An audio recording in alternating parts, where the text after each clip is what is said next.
All right, y'all, what's going on? It's Combo Breaker 99 back with another video. All right, y'all, got some good news here. Got some big news. Big news. Looks like Taila Santos finally found a home, y'all. She's joining the PFL. And this is something, everybody's kind of been assuming, after leaving the UFC, just like that, after a crazy abrupt split from the UFC, Taila Santos was looking to probably be signed with the PFL. That's what a lot of people said. And yep, that's what it looks like. Taila Santos, she's now with the PFL. Santos signed a multi-fight deal to join the flyweights, and it looks like she'll be part of the 2024 season. It looks like she's going to be part of that 2024 flyweight tournament. And as y'all know, Santos, yeah, she just had a crazy split with the UFC after losing two close fights back-to-back. A close fight back in August to Erin Blanchfield. And then, of course, the Valentina Shevchenko, which is almost 2 years ago now. It was never really clear on why she was cut or why she was let go, but we all assumed it was because of visa issues, but more so business decision, right? That's kind of what it was looking like, business decisions on her side or maybe her husband's side. I don't know, right? So either way, the UFC felt like, okay, whatever she's asking for or whatever they're trying to do here, it's not going to work, so we're going to let her go. So hopefully this doesn't carry over to the PFL. Hopefully we can just start afresh, and hopefully Taila Santos can kind of make a name for herself, right, over here, and try to get some of that money, get some of that money with the PFL that they've been giving out. But yeah, as y'all know, Taila Santos, she had a 4-3 record in the UFC, all close losses, starting with Mara Romero Barella. That was her UFC debut. Then, she lost a close fight to Valentina Shevchenko, which many people felt she won. And then she went on like a year off, year without any fights, inactivity, and took on Erin Blanchfield, So it wasn't like, Santos, she was beat badly or considered out the mix. She still had a lot to offer. It was one of those cuts that kind of left a bad taste in my mouth for real, because there was a lot of fights that I still wanted to see Taila Santos in. She still had a lot to offer to me. She still had a lot to offer. I wanted to see the Bullet rematch at some point. I wanted to see her fight other top fighters, to get her way back up there. Fighters like, well, of course, a title fight like against Alexa Grasso. I wanted to see her fight Manon, Caitlin Chikagan, or even move up to 135 at some point. Because as y'all know, Taila Santos, she's a big flyweight. And I figured at some point, as she got older, she'd be fighting at 135 if she was still in the UFC. So, yeah, man, she still has some UFC level about her. Hopefully this does carry over to the PFL. Hopefully this carries over well. She carries that experience over, and, maybe we'll see where it leads from there. But, yeah, my thoughts on the PFL tournament, the whole PFL signing and her joining the PFL tournament. I mean, good on her, good on her, because if you're not in the UFC, where else can you go that's going to give you this type of money? I mean, Invicta FC, that's going to be a step down financially.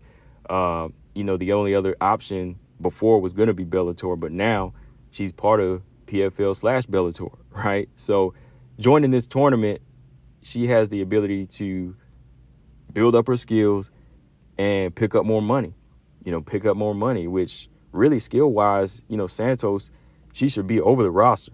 But, you can't count these girls out. I'm going to say that now. You can't count these girls out, which I'm going to talk about with Taila Santos here in a minute. But really, when you look at Santos, compare her to what she's done in the UFC and compare her to this roster, I'm like, this is more of a financial step up than like a competition step up here. If Santos doesn't drop the ball, right, she should be in a position to make more money than the majority of the flyweights in the UFC right now if negotiations are right for her for these fights in this tournament. And, of course, the $1 million fight at the end, right? So, yeah, she's definitely going to be making more. So, Santos, she kind of has that Kayla Harrison situation where she could make more money than the UFC ladies, So that's the good part. That's definitely the good part. But now, like, skill-wise, like I said, on paper, she should be able to blast through this tournament. It looks like it's already won, right? As soon as you look at it, looks like she's got this done, right? 2024 is her year. When you look at girls like Caitlin Neal, Cornelia Holm, and Lorena Cabero, a lot of these girls, that are like 4-5 or like 6-6, a couple of like 2-1 girls, 2-1 records, PFL kind of has that Invicta. They kind of have that Invicta skill level where some of these girls that are just signed, they're new. They're still kind of fresh, right? And then you got the veterans. That's kind of what Invicta FC does too. They sign some veterans, they sign some new heads. So you kind of have the same situation, right? So she should have this, right? Yeah, she should. She should. When you look at this tournament and these girls that are going to be in it, Taila Santos should be able to do this. But when it comes down to it, the real potential fight here is the Dakota Chiba fight. The Dakota Chiba fight. That's the one that really looks like it could be something. I mean, Dakota, she blasted through these girls. She said she wanted real competition, and here it is. So when it comes down to it, Dakota Chiba, she might have a chance. I mean, we just never know because, like I said, going back to Santos, there's been a few times, look, she's always looked like this threat in UFC. I knew she would get to that point. But when she got there on that championship level, I wouldn't say she choked, but there were some points in the Valentina fight where she could have fully capitalized and just used her physicality, use her strength, use her ground game, and even use her striking and ground and pound to a higher level. And she would have been holding that belt to this day, right? She would have been holding that belt to this day and already defended it maybe once or twice. But there was just something about her that kind of took her foot off the gas. Same in the Erin Blanchfield fight.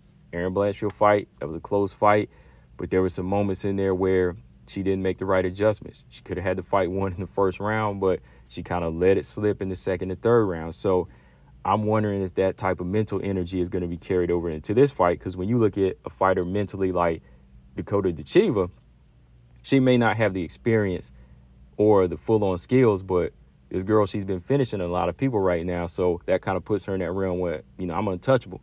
And whatever she's got to do to get better, right? And that's kind of how Erin Blanchfield fights, So it might be crazy to say Dakota has a chance, but I think she still does have a chance. Like, that probably will be the potential fight that's going to really set this whole flyweight tournament off. And I think that's who we'll see in the very end of this $1 million tournament. It's going to be Taila and Dakota.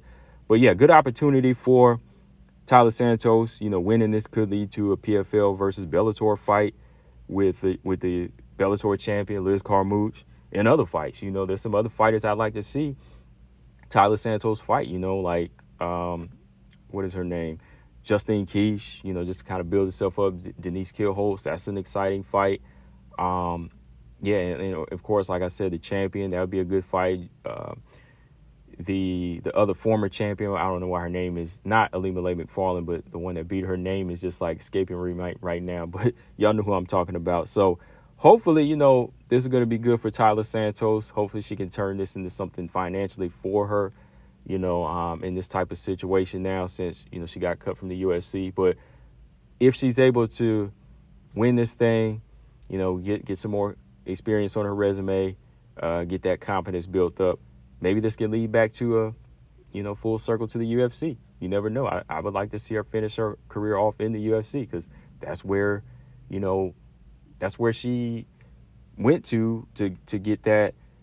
That's where everybody goes. That's where everybody goes, and that's where she had went to really make a name for herself. And I think, a lot of people agree with me that, Taila Santos had kind of just left abruptly and didn't really leave like this full-on mark in the UFC, right? Like, we didn't really get to see that full prime potential Taila Santos, right? So hopefully it leads back to that after she does her thing with the PFL, but we'll see. We'll see. Also, man, on another note, maybe PFL is looking to pick up Jennifer Maia. That would be nice to add a little bit more experience to their flyweight division since Dakota wants more competition over there. Maybe they need to add Jennifer Maia over there. Hopefully she's looking at the same thing, So, yeah, I think this is going to be interesting, y'all. It's going to be an interesting year for Taila Santos. Like I said, there shouldn't be any reason that she shouldn't run through these girls. But let me know, guys, what y'all think. Do you think she'll make it all the way to the end? Do you think it'll be between Taila and Dakota for that $1 million payday in that PFL flyweight belt? What do y'all think, guys? Combo Breaker 99. I'm out. Subscribe. Peace.